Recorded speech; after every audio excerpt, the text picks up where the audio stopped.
Assalamualaikum warahmatullahi wabarakatuh. Selamat sore Medan. Kembali lagi dengan saya Selena Gomez. Enggak. Jadi Molly. Nggak terima kali orang jadi Selena Gomez. Dan aku Tajli, seperti biasa kita berjumpa di Selamat Sore Medan setiap Senin sampai Jumat pukul 17 WIB. Ya terus bang. Nah. Buat Tribuners nih yang lagi nyaksiin kita apalagi yang di TikTok, jangan lupa untuk tap sampai putus dari kalian layarnya ya. Kemudian disawir-sawir kalau punya banyak gift ya kan. Kita uji dulu Tribuners nih orang-orangnya hedon enggak? Kita uji jangan dulu. Jangan lemah kali. Top up lah. 3.000-nya 16 koin. Ya. Oke lah, baiklah. Jadi bang, seperti biasa kan kita bakal bacain 3 berita menarik nih hari ini.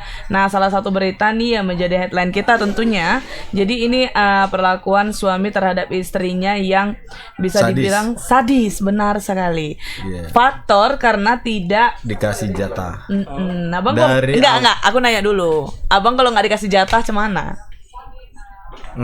Sebagai laki-laki itu kan kehendak biologisnya itu harus disalurkan. Betul, iya setuju. Jadi kalau yang namanya nggak dikasih jatah ya bicarakan aja baik-baik. Kedepannya mau gitu. Enggak. Apa yang kurang abang? Iya, apa yang kurang, kemudian apa solusinya? Karena kan nggak bisa gitu-gitu terus menerus. Nanti jadi beku. Udah jadi beku. Faktor lainnya itu suaminya jadi jajan. Ya gitulah. Iya, kenapa susah kayak gitu ngomongnya? Nggak salah loh. Banyak cara yang lain. Oh, apa yang sabun lah kamar mandi. Apa tuh yang bahasanya yang DM Molly tuh? Bacol. Oh beda ya. Cari bacol deh jatuhnya ya. Nanti jatuh akutnya ya. Jadi karena udah nggak dikasih sama istrinya nih hasrat seksualnya. Suami yang bernama Muksin Nasution yang berusia 36 tahun, warga desa Parsombaan, Kecamatan Lubuk Barumun, Kabupaten Padang Lawas, Sumatera Utara, melakukan aksi sadis yaitu dengan merobek kemaluan sang istri menggunakan jarinya. Yeah. Itu sadis sekali sih bang. Molly nggak ngebayangin. Ini aja Molly ngomongnya itu kayak ngilu gitu, ngerti nggak sih? Ya aku tadi baca beritanya sambil ngintip-ngintip. Maksudnya ngintip tulisannya itu ada kalimat-kalimat sadis nggak gitu? Karena ngilu kali gitu. Kayak yang masa sanggup ya ngoyain punya bininya sendiri loh pakai jari dia gitu. Apalagi kalau misalnya sebagai laki-laki yang udah pernah menghadapi istrinya melahirkan, udah tahu kayak mana sakitnya melahirkan itu kan? Emang dirasain bang? Enggak, ngelihat istri yang merintih kesakitan, harusnya kemudian anak kita keluar jadi dari situ. Jadi lebih aware lah ya. Iya. Jadi empati lah merasakan itu. Gitu. Nah karena kejadian tersebut nih, akhirnya si Muksin itu mendekam nih di balik jeruji besi karena perbuatan kejinya terhadap istrinya. Dan itu kabarnya 6 jari, 3 kiri 3 kanan. Aduh, berarti gini kan ya bang. Aduh, dan ya Allah. Ketika di wawancara, dia bilang ya sebagai manusia saya punya hilap katanya. Kepala otak hilap. Astagfirullahaladzim. Saya punya kesalahan, saya punya kesilapan.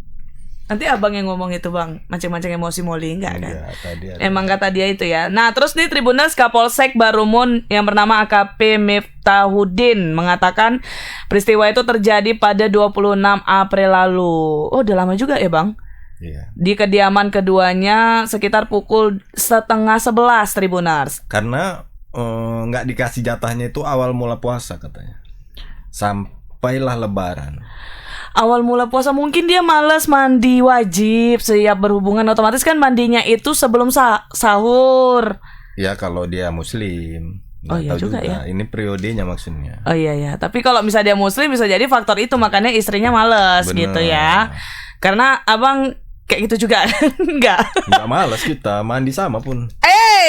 Bulan puasa. Kenapa? Suami istri ya. Jadi ini Kejadiannya diduga dipicu saat istrinya itu menolak diajak bercinta hingga bertengkar mulut. Kemudian Muhsinnya memaksa nih. Jadi saat itu posisi Muhsin berada di atas, lalu dia memasukkan sekitar 6 jari dari kedua tangannya. Berarti gini. Betul kan, iya. Oke. Kok tahu itu jari ini? Bisa jadi gini. Bisa jadi gini. Tapi kayaknya lebih enak kalau gini. Tapi kayaknya kalau lebih enak gini sih. Oh, iya. 6 jari kedua tangannya ke kemaluan istrinya itu, lalu menariknya hingga robek. Robekan ini diperkirakan mencapai 10 cm. Astagfirullahalazim, ya Allah. Aduh. Jadi setelah melakukan KDRT, pelaku melarikan diri nih, sementara istrinya mengadu ke kantor polisi. Dan Muhsinnya itu ditangkap pada hari Selasa tanggal 23 Mei. 1 bulan juga ya, Bang? Iya, dan istrinya itu selamat. Iya, cuman kenapa ditangkapnya setelah 1 bulan setelah peristiwa nih? Itu ditangkapnya pukul 5 sore nih, Tribunars, di persembunyiannya. Nanti kita tanya wartawannya. Bisa apa jadi kata tuh polisinya. Dan enak kali dia tinggal ngomong kalau dia nyesal. Iya. Itu bini kau. Udahlah, Tribuners, daripada aku emosi ya, kita saksikan dulu video berikut ini sebelum kita masuk ke reporter kita. Jadi jangan kemana-mana.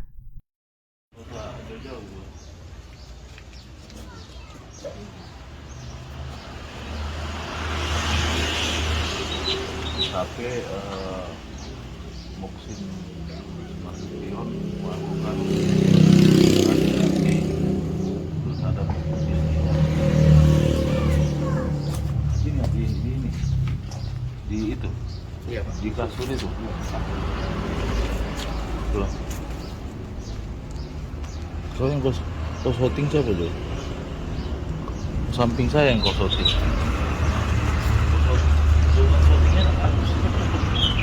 Nggak bisa jadi dibawa ke apa namanya, ke TV One, harus di ini ke apa, ke jenis TV bisa lah, nggak? Aja, coba ya, nanti kami cari dia nanti dari lagi.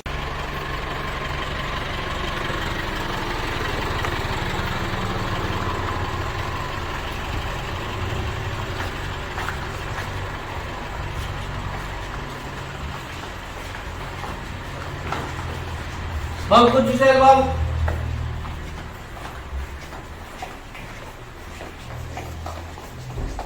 Sini aja langsung. Harus satu. Tentang suami merobek kemaluan istrinya karena suaminya meminta untuk bersetubuh, ditolak oleh istrinya. Kemudian tersangka hilap kalap dan merobek kemaluan istrinya dengan tangannya, dan istrinya dijahit sebanyak 3 jahitan. Tersangka kita tangkap di Langkapayung, Kabupaten Labuan Batu Selatan, dan kita sangkakan dengan pasal 44 ayat 1 dan ayat 2 Undang-Undang Nomor 23 Tahun 2004 tentang penghapusan kekerasan dalam rumah tangga dengan ancaman hukuman maksimal 10 tahun penjara. Izin komandan, saat penangkapan itu ada nggak TSK melakukan perawanan? Pada saat penangkapan, tersangka tidak melakukan perlawanan dan bersedia menyerahkan diri dan mempertanggungjawabkan perbuatannya. Baik, Tribuners, tanpa berpanjang lama-lama, kita langsung ngobrol aja sama reporter kita nih. Ada Bang Freddy. Halo Bang Freddy. Duta Salon Seven. Selamat sore, Freddy. Bangga banget ya, wartawan Tribun Medan ganteng gitu ya. Iya. Udah ada yang punya. Iya, tahu.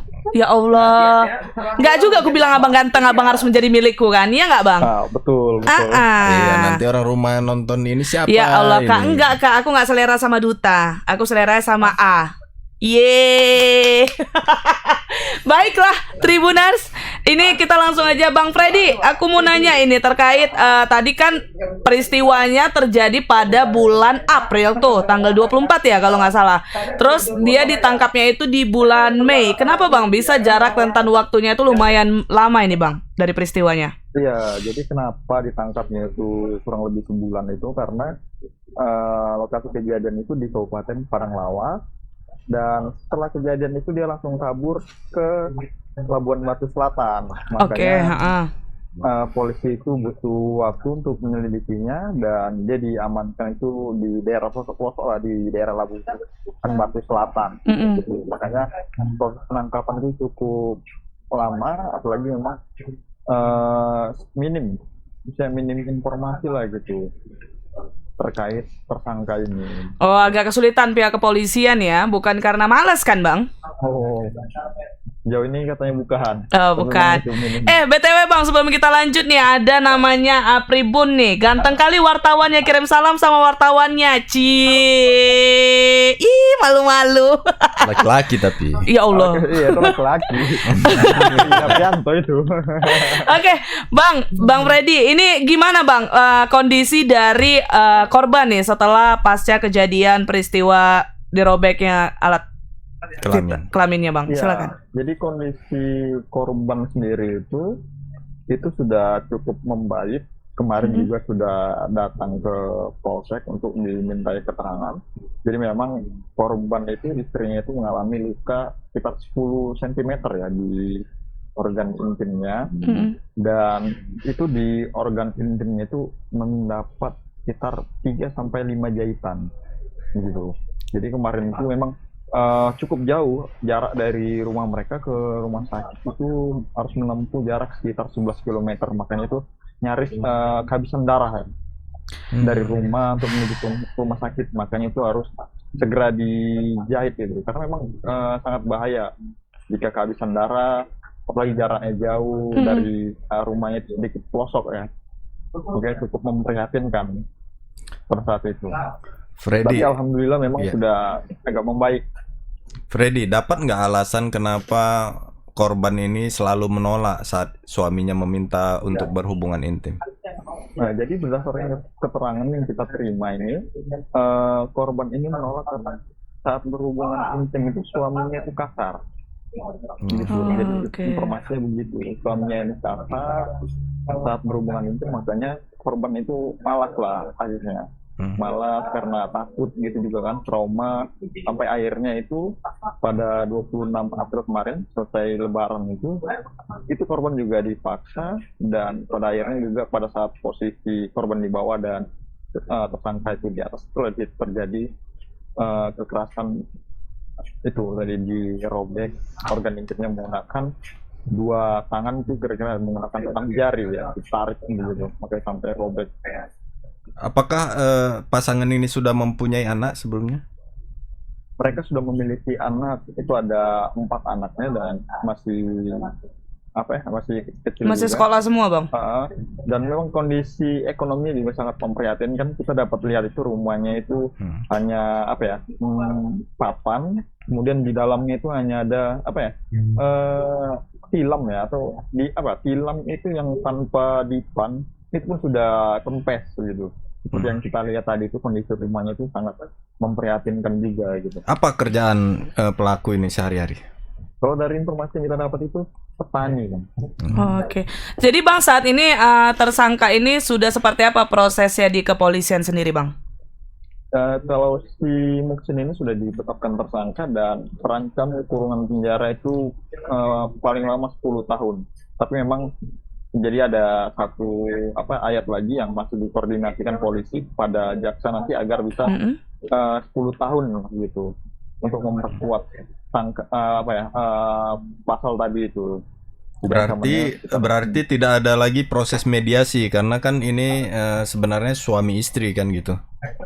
Ya, sejauh ini tidak ada proses mediasi karena polisi mengatakan itu termasuk kejahatan yang cukup fatal ya. Karena memang itu dapat menimbulkan kehilangan nyawa seseorang gitu, apalagi pendarahan gitu Bang di organ itu, dan mungkin kedepannya juga bakal ada masalah-masalah ya pada istrinya itu. Apalagi tadi katanya dia kasar Ya, kan. seperti ada kelainan seksual. Ya. Selama ini dia kasar katanya. Oke. Oke, berarti ini saat ini untuk korban sendiri sudah pulang ke rumah atau masih di rumah sakit untuk mendapatkan perawatan, Bang?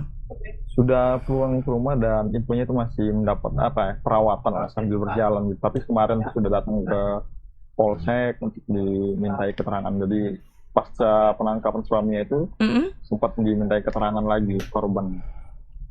Oke. Baiklah. Freddy, satu lagi mungkin kita akan ngupdate kasus antara Joni dengan Wakapolres Binjai. Nah, bagaimana perjalanan kasusnya ini? Iya, jadi ya itu informasi yang terakhir kita dapat itu Joni itu dengan Wakapolres Binjai itu Kompol Agung Basuni itu berakhir damai. Dan Joni itu Tapi sorry Bang, sebelum Abang lanjut mungkin bisa diceritakan dulu untuk kasus awalnya ini seperti apa? Backgroundnya. Iya ya, jadi memang begini. Jadi beberapa hari yang lalu itu kita mendapat informasi bahwa adanya dugaan perselingkuhan antara Wakapolres Binjai, Kompol Agung Basuni dengan istri dari seorang pengusaha jual beli sepeda motor yang domisilinya itu ada di Pergai. Itu nama istrinya itu Luki Sundari. Jadi si Joni ini suaminya itu melaporkan ke Ditpropam Polda Sumut pada 16 Mei kemarin begitu. Jadi berdasarkan pengakuan si Joni ini, istrinya itu diduga sudah berzina sampai dengan berhubungan badan dengan Wakapolres ini.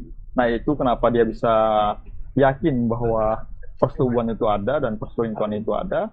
Katanya dia memiliki bukti berupa foto ya. Foto itu dari screenshot ketika Kompol Agung Basuni ini dengan istrinya Luki Sundari itu video call. Kemudian Kompol itu tadi itu sambil menunjukkan organ atau alat vitalnya lah begitu.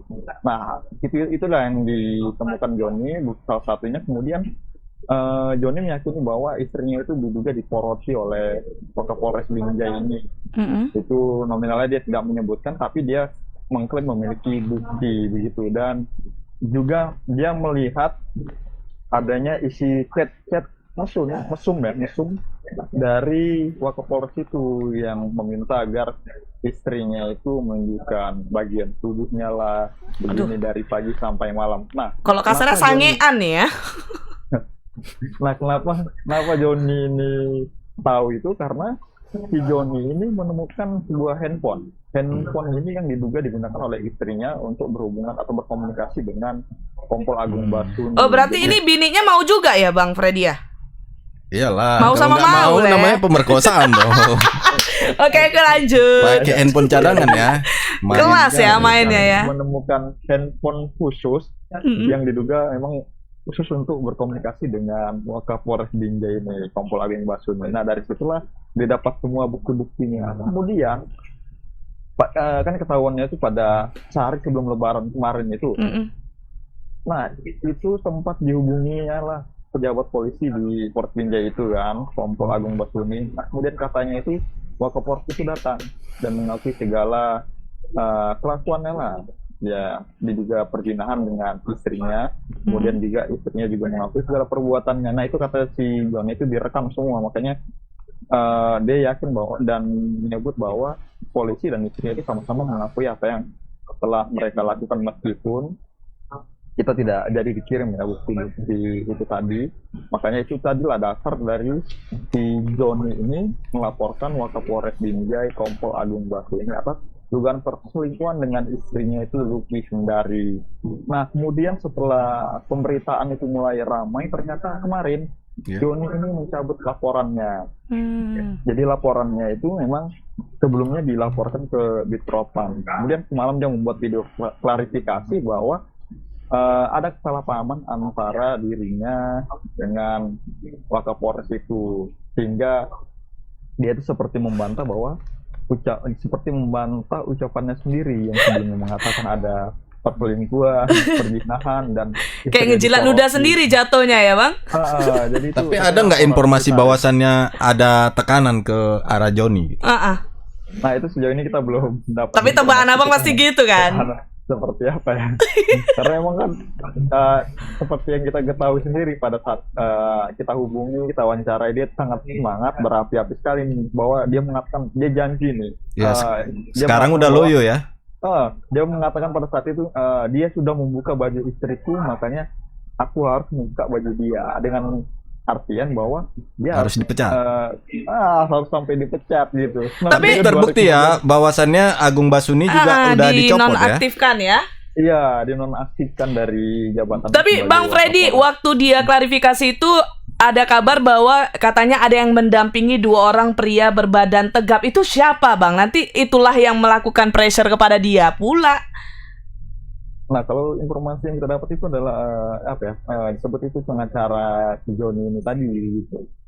Oh, pengacaranya katanya. Oh. Tapi memang sampai sekarang dia tadi malam itu saya WA lagi kan untuk mempertanyakan perkembangannya lah gitu kan.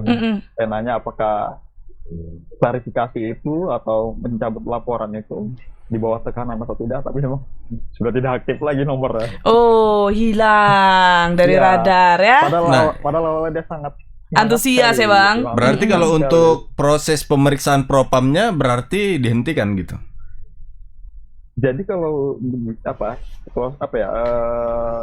walaupun sudah dicabut laporannya, dia tetap kena sanksi kode etik lah gitu Bang. Jadi nanti akan ada sanksi, tapi biasanya itu sanksinya itu penundaan sekolah pendidikan atau penundaan kenaikan pangkat begitu. Karena memang ini sedikit agak janggal sejak awal. Kenapa? Karena itu si Joni hanya melaporkan ke Propam Polda Sumut saja gitu, bahwa padahal dia meyakini bahwa ada dugaan perzinahan lah antara istrinya dengan si Wakapolres itu. Nah saatnya dia itu melaporkan juga tentang dugaan tindak pidana perzinahannya lah gitu. Benar. Tapi ini dia hanya melaporkan ke Propam saja begitu. Kemudian dari itu juga infonya ada dugaan upaya penyuapan terhadap si Joni itu pada saat itu. Sekitar ada 800 juta lah gitu. Tapi sempat ditolak. Oh, sempat ditolak, tapi sekarang nggak tahu lah ya, entah dari terima tapi lebih tinggi tarifnya gitu ya. Nggak tahu lah ya. Kemudian pada saat berita itu sudah mulai ramai, kemudian Makin Joni naik itu lagi. heboh nelponi saya, nelponi orang-orang yang ada di kantor kita juga kan. Jadi Tapi dia ini hilang ya, Bang? Dia mengatakan dia janji nih, waktu nelpon saya itu berulang kali dia janji, Bang, tolong minta take down lah gitu, mengatakan bahwa berjanji nanti kalau ini selesai, masalah ini selesai, abang lah orang pertama kali yang saya hubungi, bahkan saya jumpai lah gitu. Kalau ini selesai itu saya nggak tahu selesai atau berdamai atau seperti apa. Tetapi dia juga mengatakan, tapi kalau misalkan ini nggak selesai, abang juga lah orang pertama yang bakal kukirim bukti-bukti segala macam lah. Oh, kena gitu. ancam Bang Freddy kita. Bukan kena ancam, kena ansor. Oh, ansor. Ansor, ya. Tapi BTW Bang, mungkin bisa jadi dia mau cari abang tuh kalau misalnya udah selesai kan dapat siraman, dia dapat abang siraman. Ya, ke arah situlah sebenarnya. Sebenarnya harusnya jadi sepertinya memang sudah ada bobo damai sebenarnya kan. Makanya juga kan janggalnya itu kenapa tidak dilaporkan ke SPKT ya, pidananya perzinahannya, maka kenapa dilaporkan cuma etiknya saja. Tapi akhirnya ternyata kurang ajar juga si Joni nih, hanya menjadikan wartawan sebagai speaker, habis itu dia Senyap. bisa jadi cair banyak gara-gara itu kan. Habis itu hilang Dani dari radar. Awas, datang dia lagi Bang, cecarkan terus Bang. Kalau dia datang lagi cecarnya terus Bang. Maksud abang hilang-hilang kemarin gitu kan. Mana tau dia nonton ini ya kan, ngomong aja lah. Makin dia ngilang, makin aneh-aneh spekulasi orang. Aneh kan? Iya. Tak apa-apalah. Baik Bang, kalau gitu kita tunggu ya Bang perkembangannya terkait tadi yang soal suami yang melakukan penganiayaan sadis kepada istrinya. Seperti apa perkembangan dari kepolisian dan persidangannya lah ya, persidangannya. Terus sama yang berita ini Bang tentang si Joni ini. Kalau udah ada kabar, kabari kami. Biar jangan suka-suka dia aja. Baiklah, terima kasih Bang Freddy atas laporannya Bang. Selamat bertugas sore. kembali. Ya, selamat sore Molly dan pagi. Ya tuh Tribuners ya. Jadi langsung 2 tuh tiba-tiba di satu berita ya. Jadi itu kalau Tribuners karena ada yang mungkin- ngikutin. Iya, ada yang mengikuti penasaran kan kemana si Joni gitu kan. Soalnya dia ternyata reporter kita juga kehilangan kabarnya nih. Pokoknya siap klarifikasi dia langsung senyap. Ngasih-ngasih ansor, entah itu apa Judulnya ansor gimana itu. coba? Istrinya si Joni tertarik Joninya Wakapolres. Hah? Istrinya si Joni Tertarik kepada Joninya Wakapolres.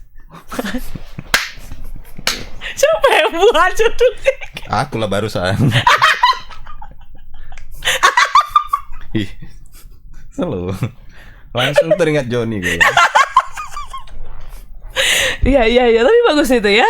Karena kan biasanya kalau hal itu kan sering disangkut pautkan Joni, kalau enggak Uco. Ada lagi tuh Bruno ya. Bruno. Iya.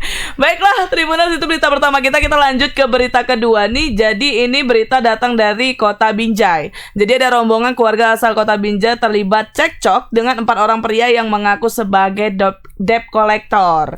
Nah, peristiwa itu terjadi itu hari Kamis tanggal 25 Februari 2023, Tribuners. Jadi keributan kedua pihak tersebut pecah usai rombongan undangan dicegat di Jalan Ahmad Yani, Kota Pematang Siantar. Rombongan keluarga asal Binjai ini mengendarai mobil Toyota Avanza BK1405KG dan berencana menghadiri pesta pernikahan. Tapi tiba-tiba di jalan nih mereka dicegat sama debt collector. Nah, jadi Erwin itu yang korban ya Bang? Iya, korban. Erwin Siregar yang berusia 52 tahun ketika diwawancara ini yang berada di Polres Siantar mengatakan para debt collector itu berupaya menarik paksa mobilnya. Namun keluarga asal Kota Binjai itu menolak dan melakukan perlawanan. Terus terjadilah cekcok mulut. Jadi para debt collector sempat menarik kunci mobil, tetapi keluarga korban berupaya menarik perhatian masyarakat dengan meneriaki perampok. Padahal belakangan ini Polri itu udah sering melakukan warning kepada para debt collector jangan pakai kekerasan, cara sepihak, pakai kekerasan seperti merampok. Kayak harus ada itunya kan Bang? Iya, itu kan masuk kepada undang-undang fidusia. Jadi untuk perampasan hak itu harus dengan ketetapan pengadilan. Maka dari itu harus lagi dengan sekarang, ya? izin resmi dari pengadilan bahwasannya barang itu harus ditarik. Keputusannya pun bukan semata-mata itu barang ditarik, keputusan bermacam-macam. Bisa jadi kasih waktu tenggat ya. Gitu, tergantung hakim. Nah, jadi Tribuners selain ngambil paksa nih, salah satu debt collectornya itu juga melakukan pemukulan terhadap salah satu pihak keluarga yang ikut dalam rombongan itu. Bahkan nih, padahal nih ya, debt collector untuk datangin ke rumah orang untuk menagih aja itu udah melanggar hukum kan Bang di zaman sekarang ya. Terus apalagi dia melakukan pemukulan, waduh. Itu yang harusnya debt collectornya hanya bekerja karena tuntutan dari perusahaan malah jadi kena hukum. Terus apakah orang perusahaannya mau menanggung jawabin? Kita juga nggak tahu. Kita tahu itu debt collector itu dia bekerja di situ kan, hanya melakukan tugasnya. Itu kan pakai pihak ketiga lagi dan kalau untuk pihak leasingnya biasanya lepas tangan mereka gitu. Pihak ketiganya itu supaya dapat untung persenannya. Istilahnya duitnya itu dari persenan orang yang berhasil dia dapetin ya. Jadi untuk para nasabah ketika dalam kondisi seperti itu ya udah belok aja ke kantor polisi biar aman. Atau jangan terpancing untuk membuka pintu mobil karena kalau tidak dibuka kan ya udah tahankan aja di situ atau jangan sampai kunci itu dirampas sama dia. Betul sih. Tapi sebenarnya ini juga sih Bang, untuk para nasabah juga kalau misalnya kalian tidak mampu, merasa belum mampu untuk melakukan pinjaman itu, jangan juga dilakukan gitu. Ngapain mempersulit hidup, jadi hidup nggak tenang, dikejar-kejar orang gitu kan. Ya memang semampunya aja, jangan besar pasak daripada tiang, Tribuners. Malu cuy. Ya, jadi ini ada videonya Tribuners, jadi kita saksikan dulu video berikut ini yang di TikTok, jangan kemana-mana.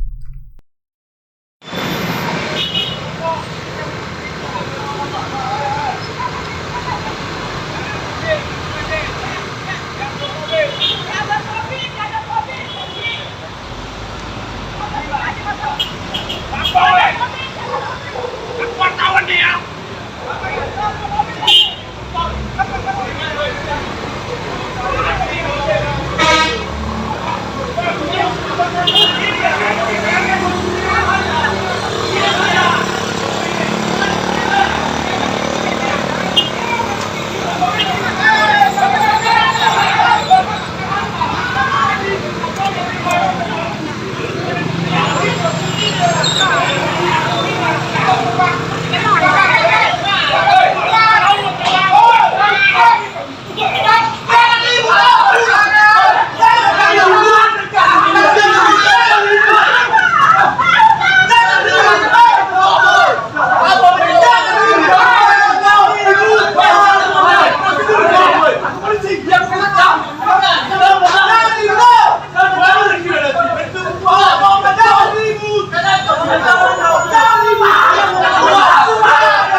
pertemanan saya yang bernama Pipi Ramanda Siregar untuk melangsungkan pernikahan. Tetapi setelah kami sampai di Siantar, di tengah kota-kota Siantar, tiba-tiba datang debt collector leasing, tapi saya kurang tahu.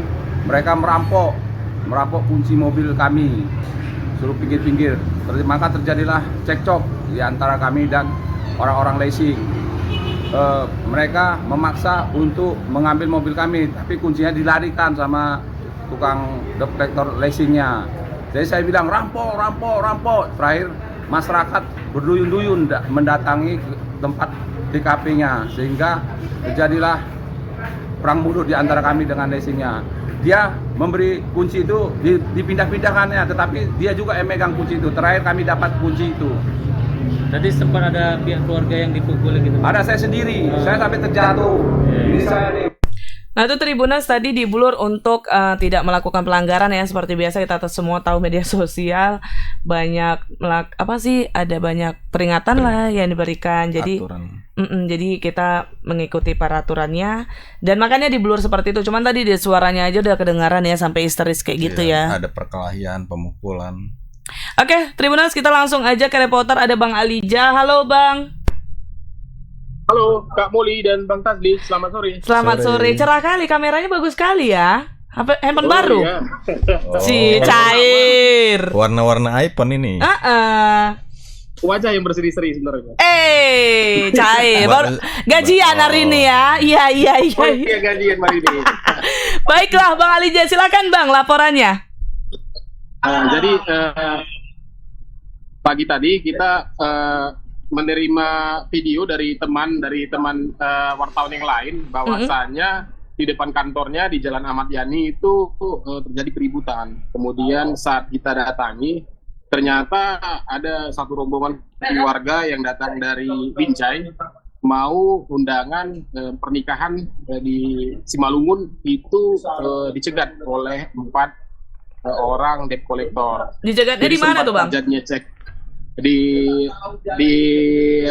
Jalan Ahmad Yani, Kota Pematang Siantar. Oke. Jadi sempat cekcok, kemudian karena jumlah debt collectornya lebih dari 1 orang, ada 4 orang, salah satunya udah mengambil kunci kontak. Ya, sementara yang lainnya itu masih berdebat ya dengan pemilik mobil. Kemudian ada sebuah warung makan di pinggir jalan, cekcok. Kebetulan keluarga yang datang dalam rombongan ini lumayan banyak ya, sekitar 7 atau 8 orang begitu Bang Tasdi dan Kak Moli. Nah, cekcok terjadi pemukulan gitu. Nah, saat cekcok sempat terjadi pemukulan, kebetulan karena kondisinya tadi pagi ya, ada polisi yang melintas, kemudian mendatangi keributan dan membawa semuanya ke Mapolres Pematang Siantar untuk dilakukan pemeriksaan. Begitu, Bang Tandi dan Kak Muli. Oke, tapi Bang, ini kan rombongan keluarga ini kan dari kota Binjai, tapi dijegatnya itu bisa sampai di Siantar, itu kayak mana cerita bisa sejauh itu Bang? Mau undangan? Enggak, maksudnya debt collectornya kok bisa sampai sejauh itu ngejar orang itu? Banyak jaringan mereka. Iya kak Bang? Memang kayak gitu kan? Iya, kita nggak tahu ya kinerja dari debt collectornya gimana ya, leasingnya gimana. Cuman memang si pemilik mobil merasa memang bahwasannya diri dia menunggak pembayaran mobil Avanza BK1400G Silver gitu. Udah berapa lama tuh Bang nunggaknya? Tenornya 4 tahun. Tunggakannya sekitar 8 bulan ya, total sekitar 20-an juta begitu. Jadi alasan yang dari korban lah ya dulu ya, keluarga ini kenapa sampai 8 bulan belum melakukan cicilan? Kalau memang belum, kenapa nggak dikembalikan tuh mobilnya? Ada Abang tanyain nggak itu dulu tuh? Tuh tadi kita nggak sempat bertanya ya soal itu karena kita nggak selesai mengikuti tahapan pemeriksaan di Polres. Dan keluarga juga melanjutkan perjalanan undangan dengan mengendarai Grab atau mobil yang lain ya, karena mobilnya ditahan ke arah Pani, Kabupaten Simalungun. Sementara pihak debt collector dilakukan pemeriksaan di Polres Pematang Siantar untuk rencananya memanggil pihak perusahaan. Jadi akan dilakukan mediasi dengan pemilik mobil. Mobil sendiri saat ini itu sudah di Polres untuk disita, begitu Bang. 4 orang debt collector itu semuanya ditahan di Polres. Tadi yang kita lihat ada 2 orang ya Bang. Yang lain mungkin ke kantor ya untuk memanggil bos-bosnya. Oh jadi mediasinya belum ya Bang, belum terjadi ya? Belum, mungkin besok kita update ya karena kan Kak, pihak keluarga juga sebagian itu melanjutkan perjalanan ke Paneh, Kabupaten Simalungun, jarak sekitar 15-20 menit dari kota Siantar. Nah, untuk korban yang kena pukul, kondisinya gimana tuh?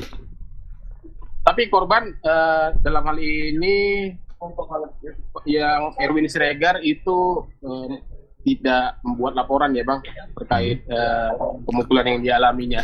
Jadi masih kita juga masih menunggu di mana nanti mediasinya. Karena kita tinggal karena proses pemeriksaan tadi lumayan lama ya sampai lewat tengah hari. Begitu Bang Tasdi dan kamu. Oke, kita tunggu update-annya besok ya. Bagaimana proses mediasi dengan leasing juga. Baik, terima kasih Bang Alija atas laporannya Bang. Selamat beraktivitas kembali. Selamat sore Alija. Selamat sore Bang Tasdi dan Kak Muli. Dengar nggak tadi aku bilangnya bukan kembali, kembari. Kan? Sering kali berselat lidah nih. Baru mau dibilang udah bersilat lagi. Ya Tribuners, tapi ini aku ingatin juga ya, maksudnya ya memang salah debt kolektornya karena melakukan pemaksaan seperti itu dan sudah ada undang-undang yang mengatur bahwa debt collector tidak boleh melakukan hal pemaksaan yang kayak gitu, merampas gitu ya. Cuma kita sebagai manusia yang berada bertawakal ya, pakai otak. Kalau nggak sanggup bayar, itu dari nasabah. Benar, debt collector tuh kayak gitu tuh karena perusahaan minta ditagih. Perusahaan minta ditagih karena nasabahnya tidak membayar. Jadi sebenarnya semuanya itu salahnya balik lagi ke nasabahnya kalau Molly pribadi ya. Jadi kalau nggak mampu merasa oh aku nggak punya duit lagi nih untuk membayar tagihannya, balikkan. Tahu diri sedikit jadi manusia. Jangan buat marah mama gitu. Kalau sebulan 2 bulan masih bisa lah ya kan. Ya, ini sampai 8 bulan udah. Aduh ya Allah, jangan sampai ada kawanku yang kayak gitu kena ya. Dicari debt collector sampai cekcok masuk berita, besok aku bacain pula beritanya. Ya Allah jangan ada. Ya tahu diri ya teman-temannya. Saya ada utang juga kok, tapi memang baiklah, kita masuk ke ada aja Molly dari tadi ya. Kalem dulu. Ini berita terakhir, Molly bakal kalem ya Tribuners. Jadi ini berita ketiga nih tentang penangkapan terduga bandar narkoba di Tebing Tinggi yang berjalan ricuh Tribuners. Jadi keluarga bandar narkotika mencoba menghalangi petugas yang mau menangkap bandarnya.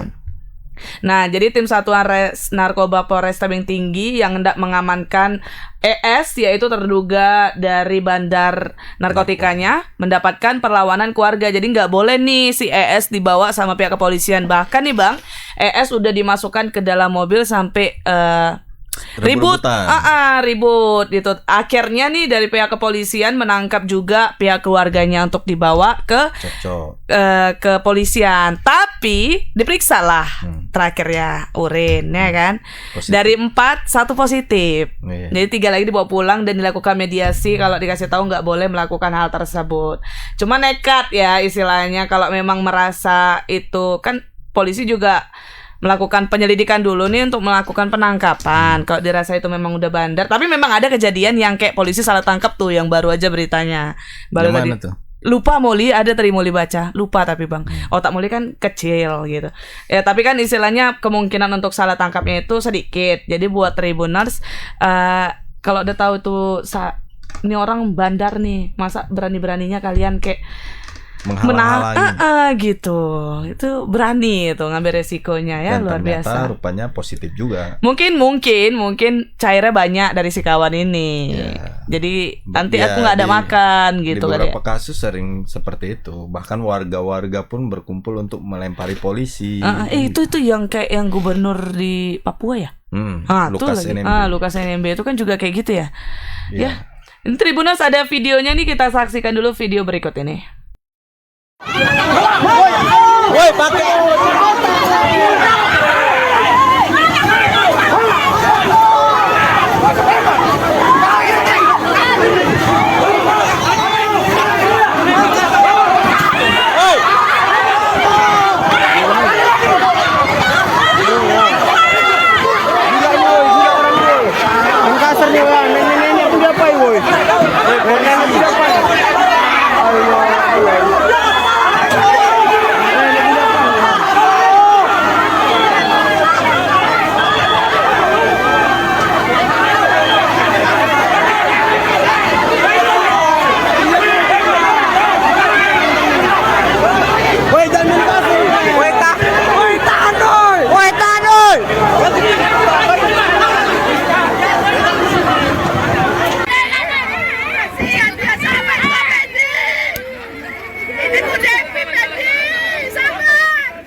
Betul, kemarin anggota saya melakukan penggerebekan di Jalan Ketumbar.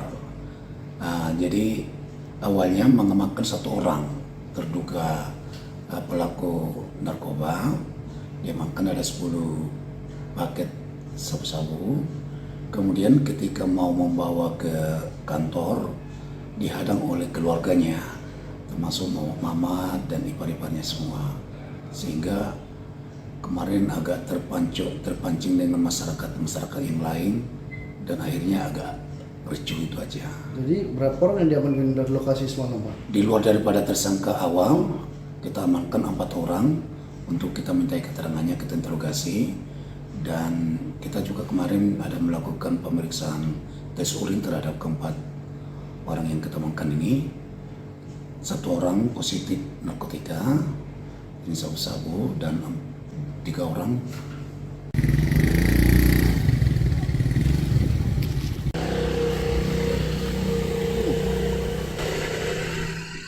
Duh, sampai kayak gitu loh ricuhnya, ya Allah. Naik ke atas mobil dia ditalangin ya orang jalan. Tapi ya, kayak tadi kan sebenarnya di belakang layar tuh Bang Tazli ada ngomong, ya udah bawa aja mobilnya. Kalau kayak gitu, polisi yang disalahin. Aku jadi polisi ya, pulang aku Bang. Pelan-pelan. Pulang aku Bang. Kan kayak pawai gitu dia. Serba salah loh dia di situ. Dia kerja untuk nangkapin menindak kejahatan gitu kan.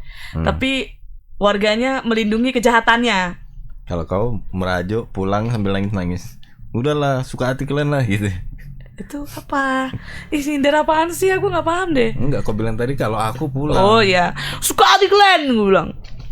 Nangis aku, iya sambil nangis itu wajib. Nangis itu wajib ya, karena kayak mikirin, aduh kerjaanku nggak selesai, warga ini nggak mau ditolong gitu-gitu. Otaknya kan soalnya overthinking gitu kan, Tribuners. Oke, kita lanjut aja. Nih ada reporter, ada Bang Aprian. Bang Anugrah Wai. Halo Bang Anugrah, maaf Bang. Halo, selamat sore Kak Moli dan Bang Tazli. Selamat sore. Memang kayaknya ini ya, apa wartawan Tribun Medan ini fansnya tuh sama Duta Salon Seven gitu ya, gaya rambutnya, gaya berpakaiannya gitu. Iya Bang. Kok tahu Kakak? Oh iya, rambutnya soalnya mirip dengan Duta yang dulu ya, bukan Duta yang sekarang. Kan dulu gitu rambutnya kan?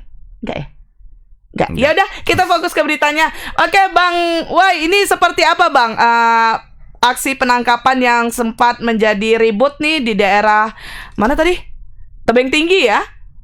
Di Tebing Tinggi. Itu seperti apa itu, Bang? Sudah sampai gimana juga? Apakah ada warga selain 4 orang tadi yang ditangkap, dan kenapa warga sampai seramai itu untuk menghalangi proses penangkapan di kepolisian sendiri? Silakan, Bang Wai.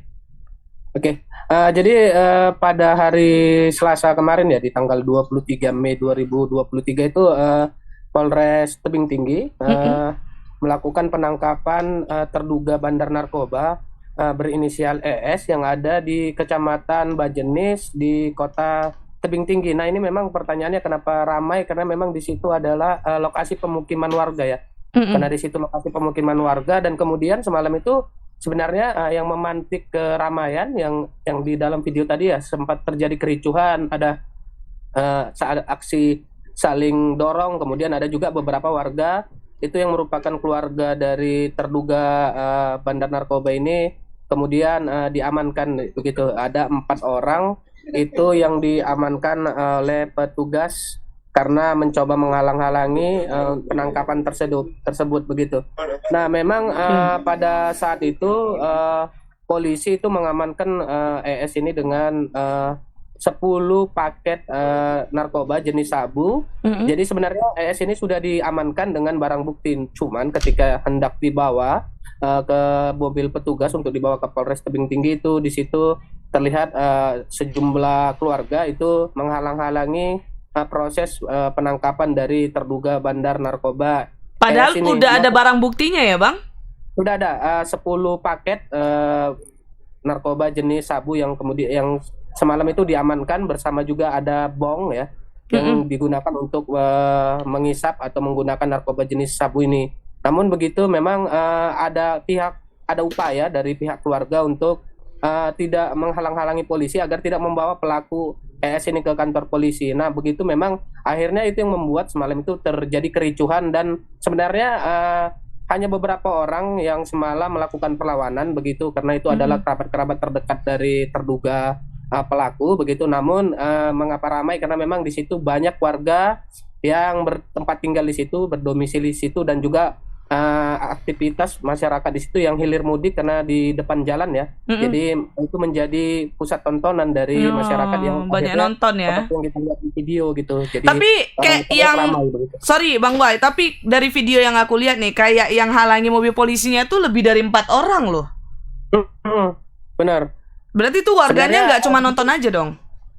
Iya, sebenarnya di situ banyak juga yang menghalang-halangi, karena di situ dia itu di situ kan rumah penduduk ya, bisa dilihat di dalam video itu rumah penduduk, dan dia itu dijemput paksa langsung dari rumahnya. Jadi karena memang masyarakat keluarga di sana histeris, jadi kemudian masyarakat di sana sempat terpancing juga itu mencoba menghalang-halangi. Namun ketika di situ di dalam video ada 4 orang yang dipaksa dinaikkan ke dalam bus, tepat di dalam mobil kepolisian, itu yang akhirnya membuat masyarakat akhirnya memberi jalan kepada mobil petugas agar bisa membawa terduga pelaku narkoba. Karena di dalam video juga terlihat kalau pelaku terduga narkoba itu sudah berada di dalam mobil polisi tersebut begitu. Wai, untuk yang lain selain ES ini bagaimana penanganannya? Nah, sejak sore semalam ya Bang, itu 4 orang yang diamankan, itu 3 diantaranya itu sudah menandatangani mengakui kesalahannya begitu, dan berjanji tidak akan mengulangi tindakannya, yaitu mencoba menghalang-halangi petugas ketika ingin memberantas kejahatan termasuk kejahatan narkoba. Tadi seperti yang disampaikan oleh Kasat Narkoba Pak John Panjaitan begitu, 3 orang dipulangkan setelah membuat pernyataan mengakui kesalahan dan tidak melakukan perbuatan tersebut, dan 1 orang ini masih dalam proses asesmen ya. Jadi polisi akan melimpahkan 1 orang yang positif narkoba setelah dilakukan tes urin itu ke BNN Kota Tebing Tinggi untuk dilakukan asesmen, kemudian nantinya akan dilakukan rehabilitasi terhadap 1 orang yang positif narkoba begitu, dan itu nanti akan ditangani di BNN Kota Tebing Tinggi begitu, Bang Tajli. Untuk yang 3 orang ini apa memang saudara dari ES atau tetangganya aja? Dari keterangan Kasat Narkoba itu adalah 3 orang atau 4 orang yang diamankan itu merupakan keluarga dari terduga bandar narkoba yaitu ES yang kemarin tidak suka atau mencoba menghalang-halangi petugas. Jadi itu 4 orang yang diamankan itu adalah keluarga, Bang. Bang, itu yang perempuan yang ada naik dalam mobil ke atas kap mobil itu yang pakai rok hijau kalau nggak salah, apa baju hijau? Duster. Itu keluarga dari korban kah yang ikut ditangkap atau siapa tuh Bang? Soalnya dia terlalu ekstrem ya. Pelaku ya, bukan korban. Oh ya, pelaku, sorry. Untuk yang perempuan itu tidak ada informasi karena dari informasi yang disampaikan John itu 4 orang ini adalah semuanya laki-laki. Pria ya. Ya, laki-laki, dan mungkin wanita itu bisa jadi adalah keluarga juga ya, karena memang dari video terlihat kalau perempuan itu naik ke atas kap mobil ya, dan itu tidak diamankan karena memang sudah di situ juga terlihat kalau dia ditarik sejumlah warga yang ada di sana agar polisi atau mobil polisi ini bisa keluar begitu, Kamali. Oke. Baiklah Bang Wai, terima kasih atas laporannya Bang. Selamat beraktivitas kembali Bang Wai. Selamat sore Wai. Selamat sore. Ya, baik Tribuners, tapi sebenarnya yang jadi pertanyaan ya, ketika kalian menghalangi polisi gitu, emang kalian tetap merasa, oh aku nggak akan berhasil nangkap dia. Halo, Gubernur Papua aja tetap berhasil ditangkap kok. Halo. Tapi ya kok bisa asesmen ya? Kenapa rupanya Bang? Enak dong, ada bandar yang ditangkap, abis itu dipenjara sampai 10 tahun. Ada yang di asesmen, pertimbangannya itu apa? Dari banyaknya bawaan barang buktinya kali Bang? Ada juga yang dikit juga di penjara.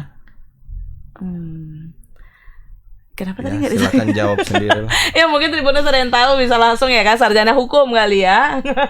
Bisa Pertanyaan langsung. yang jawabannya kita sama-sama tahu. Nah itu aja. Oh iya sebenarnya. Cuman kalau di hukum secara undang-undangnya sebenarnya pasti ada ketentuannya kan Bang. Cuma mungkin siraman itu bukan. Baiklah Tribuners, itu dia 3 berita kita hari ini. Yang pertama tadi ada soal perlakuan sadis suami kepada istrinya yang sampai merobek organ intim milik istrinya, dan saat ini sudah dilakukan penahanan kepada suaminya dan masih menunggu hasil persidangan hukuman yang akan diterima oleh suaminya atau pelaku ini Tribuners. Terus berita kedua tadi apa Bang Tas? Ada penarikan paksa, upaya penarikan paksa dari debt collector terhadap nasabah mobil ya, yang terjadi di sekitar Siantar Jalan Ahmad Yani. Nah, terus berita ketiga atau berita terakhir tadi soal dihalanginya tugas kepolisian yang hendak menangkap bandar narkotika ya, lagi blank nih tiba-tiba Tribuners. Baiklah Tribuners, jangan lupa kalian untuk selalu menyaksikan Selamat Sore Medan setiap hari Senin sampai Jumat pukul 17 waktu Indonesia Barat. Nah, kalau mau lihat kita yang ganteng dan cantik ini setiap hari Senin. Ini hari apa? Kata Tribuners. Ini hari apa? Kamis. Tapi kadang-kadang mau dia loading gitu ya. Tergantung waktunya. Tiba-tiba ada yang nggak bisa digantikan gitu Tribuners. Dan kalian kalau misalnya kepengen nyari-nyari referensi nih untuk kafe, wisata, kuliner, terus juga berita-berita terupdate bagaimana perkembangannya, itu bisa langsung aja datengin media sosial kita yang di TikTok ada di Tribun Medan Explore. Nggak pakai langsung X. Terus juga di media sosial lain dengan nama yang sama Tribuners. Terima kasih nih buat kalian sudah menyaksikan episode kali ini. Kalau gitu aku Molly, aku Tazli, dan kru yang bertugas pamit undur diri. Mohon maaf apabila ada salah-salah kata dan ucapan. Assalamualaikum warahmatullahi wabarakatuh. Selamat sore Medan.